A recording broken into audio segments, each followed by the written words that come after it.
नाफेडच्या कांदा खरेदीवर वेगवेगळे आरोप होत आहेत। शेतकऱ्यांकडून कांदा खरेदी न करता नाफेड व्यापाऱ्यांकडून कांदा खरेदी करत असल्याचे गंभीर आरोप केले जात आहेत। या खरेदीमध्ये भ्रष्टाचार होत असल्याचा आरोप करत नाशिकच्या नाफेड केंद्राबाहेर काँग्रेसकडून आंदोलन करण्यात आले आहे। तसंच कांद्याला क्विंटल मागे 3000 रुपयांचं अनुदान देण्याची मागणी देखील आंदोलनाच्या माध्यमातून करण्यात आली।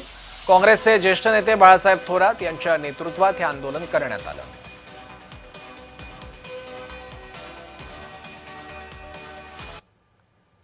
या आंदोलनाचा आढावा घेतला आमचे प्रतिनिधी किरण गोटूर यांनी। आज कांद्याच्या मुद्द्यावरती काँग्रेसकडनं आंदोलन करण्यात येणार आहे। काँग्रेसचे नेते आणि माजी मंत्री बाळासाहेब थोरात यांच्या नेतृत्वाखाली कांद्याच्या मुद्द्यावरती हे आंदोलन करण्यात येणार आहे। मागच्या काही दिवसांपासून नाफेडच्या माध्यमातून जे नाशिक जिल्ह्यामध्ये कांदा खरेदी होतो त्या कांदा खरेदीमध्ये भ्रष्टाचार झालेला आहे किंवा गैरव्यवहार झालेला आहे अशा पद्धतीचं आक्षेप आहे आणि त्याच मुद्द्यावरती काँग्रेसकडनं हे आंदोलन करण्यात येणार आहे। मागच्या काही दिवसांपासून कांद्याचे दर सुद्धा घसरलेले आहेत, कांद्याला जे हमीभाव देण्याची मागणी आहे, या सगळ्या मुद्द्यावरती आज काँग्रेस हे नाशिकमध्ये आंदोलन करण्यात येणार आहे। नाफेडचं कार्यालय आहे आणि याच नाफेडच्या कार्यालयाबाहेर काँग्रेसच्या वतीने आंदोलन करण्यात येणार आहे। बॅनरबाजी आता करण्यात आलेली आहे। मागच्या काही दिवसांपासून कांद्याचे दर मोठ्या प्रमाणात नाशिकमध्ये घसरलेले आहेत। कांदा उत्पादक शेतकरी हे नाराज आहेत। या सगळ्या मुद्द्यावरती आता काँग्रेस आक्रमक झाल्याचं आपल्याला बघायला मिळते आणि या सगळ्या आंदोलनानंतर एक सभा सुद्धा इथे होईल आणि याच कार्यक्रमामध्ये बाळासाहेब थोरात हे काय एकूणच भाषण करतात किंवा काय मागणी करतात हे बघणं महत्त्वाचं असणार आहे। आणि काल सुद्धा दिल्लीमध्ये या सगळ्या कांद्याच्या मुद्द्यावरती काही खासदारांनी आंदोलन केलेलं होतं आणि त्या आंदोलनानंतर आज नाशिक जिल्ह्यामध्ये काँग्रेसकडनं आंदोलन करण्यात येत आहे। त्यामुळे या आंदोलनाच्या माध्यमातून काय काय मागण्या होतात हे बघणं महत्त्वाचं असणार आहे। किरण गोटू, जय महाराष्ट्र न्यूज, नाशिक। काल कांद्याचा मुद्दा संसदेत आणि संसदेबाहेरही गाजला। महाविकास आघाडीच्या खासदारांनी संसदेसमोर कांद्याच्या मुद्द्यावरून आंदोलन केलं। कांदा उत्पादक आणि व्यंगचित्रकार किरण मोरे यांनी तयार केलेलं व्यंगचित्र हातात घेत हे आंदोलन करण्यात आलं। यामध्ये सुप्रिया सुळे, भास्कर वगैरे, राजाभाऊ वाजे, अमोल कोल्हे, शाहू महाराज सहभागी झाले होते। यावेळी निलेश लंके तर कांद्याच्या माळा घेऊन संसदेत पोहोचले होते।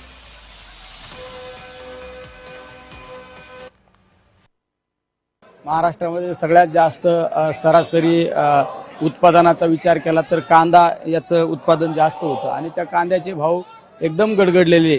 10-12 रुपये किलो जर कांद्याचे भाव होत असेल तर शेतकऱ्याला कर्जाशिवाय पर्याय नाही आणि त्याला फाशी घेतल्याशिवाय पर्याय नाही, आत्महत्या केल्याशिवाय। त्या कांद्याचे बाजार वाढले पाहिजे ही आमची मागणी आहे। कमीत कमी 40, 45, 50 रुपये भाव हा झाला पाहिजे, कारण उत्पादन खर्चाचा विचार केला तर 14 ते 15 रुपये उत्पादन खर्चच त्याला येत असतो। त्यामुळे आमची मागणी ही आहे की आमच्या कांद्याला उत्पादन खर्च वाढला पाहिजे। ये सरकार स्वामीनाथन साहब की बात करती है, डॉक्टर स्वामीनाथन कमेटी की रिपोर्ट की, उसमें मिनिमम सपोर्ट की बात करती है। किसानों का उपज उत्पादन दुगना होगा, उत्पन्न भी दुगना होगा।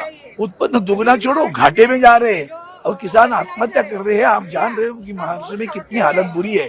ऐसी स्थिति में 300 रुपए भाव अगर होगा तो क्या करेगा, क्या किसान जिएगा कैसे? इसीलिए मिनिमम सपोर्ट प्राइस की बात हम लोग कर रहे हैं और वो सरकार देनी चाहिए। इसके लिए आंदोलन। तर याचबद्दल बोलण्यासाठी शेतकरी नेते अजित नवले आता आपल्या सोबत आहेत। अजित नवले, कांदा अजूनही रडवतोय। एकीकडे आसमानी संकट आणि त्यातूनही तग धरून कसंबसं पीक उगवलं तर हे सुलतानी संकट, म्हणजे आता हा नाफेडचा भ्रष्टाचार। कसं काय, कुठल्या संकटांना शेतकऱ्यांनी सामोरं जायचं?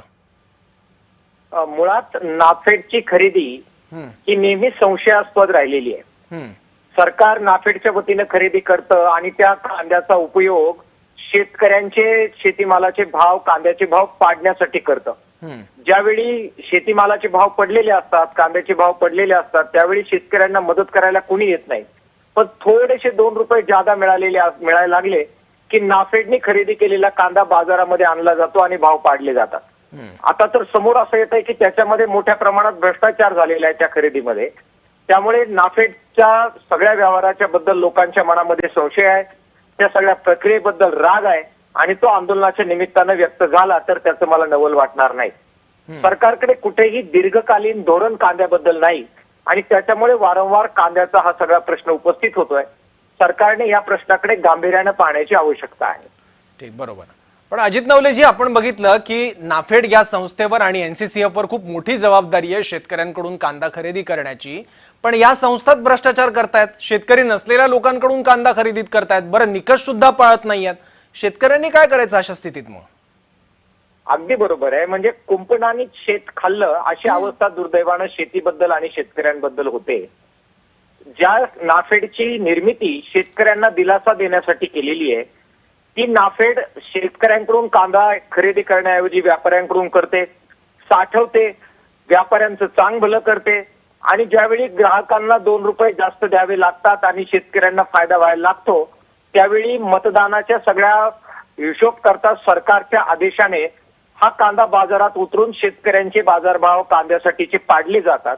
त्यामुळे या सबंध योजनेचं परत एकदा पुनर्मूल्यांकन करण्याची, तिचा नक्की उपयोग होतोय का हे परत एकदा रिएक्झामिन करण्याची आवश्यकता आहे.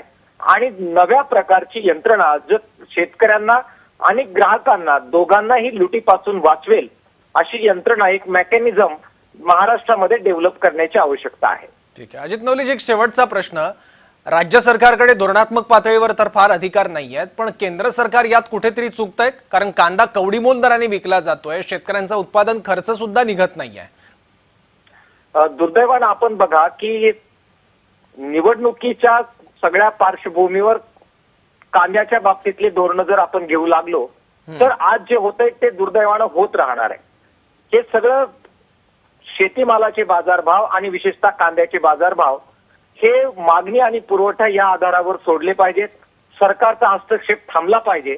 केंद्र सरकार वारंवार जर निर्यात बंदी लादणार असेल, वेगवेगळ्या प्रकारचे निर्यातीसाठी टॅक्स लावणार असतील, किमान निर्यात मूल्य लावणार असेल आणि कांद्याचे भाव पाडत राहणार असेल, तर एक वेळ अशी येईल की त्यापासून कांद्याच्या निर्मितीपासून, उत्पादनापासूनच शेतकरी पाठ फिरवतील. ते जर होऊन द्यायचं नसेल तर शेतकरी जगवण्याची भूमिका केंद्र आणि राज्य दोन्ही सरकारांना घ्यावी लागणार आहे. ठीक आहे. धन्यवाद अजित नवलेजी आपल्या प्रतिक्रियेबद्दल.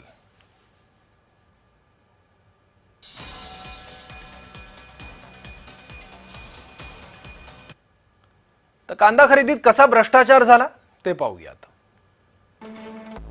नाफेड एनसीसीएफ कडून राज्यात कांद्याची खरेदी केली जाते.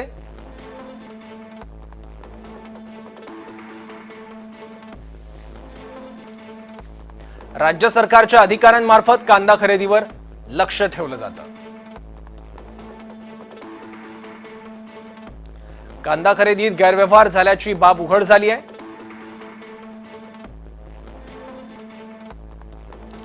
या गैरव्यवहाराबद्दलचा अहवाल राज्य सरकारला पाठवण्यात आला.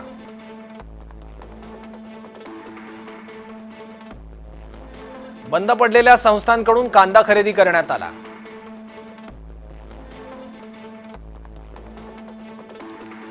निकृष्ट दर्जाच्या कांद्याची खरेदी प्रत्यक्षात करण्यात आली.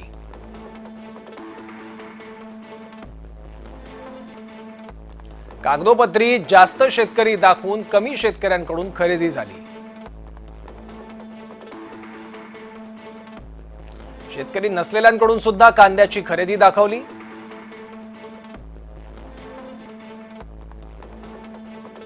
गुणवत्तेचे निकष न पाळता सरसकट नाफेडकडून खरेदी करण्यात आली. कांदा खरेदीत अटी आणि शर्ती पाळल्या गेल्या नाहीत. कांदा खरेदी आणि साठवणुकीत मोठी तफावत. कांदा खरेदीत अनियमितता आणि बोगस खरेदीचा हा प्रकार असल्याची बाब उघडकीस आली आहे. केंद्र सरकार शेतकऱ्यांची नाफेड एनसीसीएफ कडून फसवणूक करण्यात आली. जिल्हा सहनिबंधकांच्या अहवालात अनियमिततेचा आरोप करण्यात आलाय.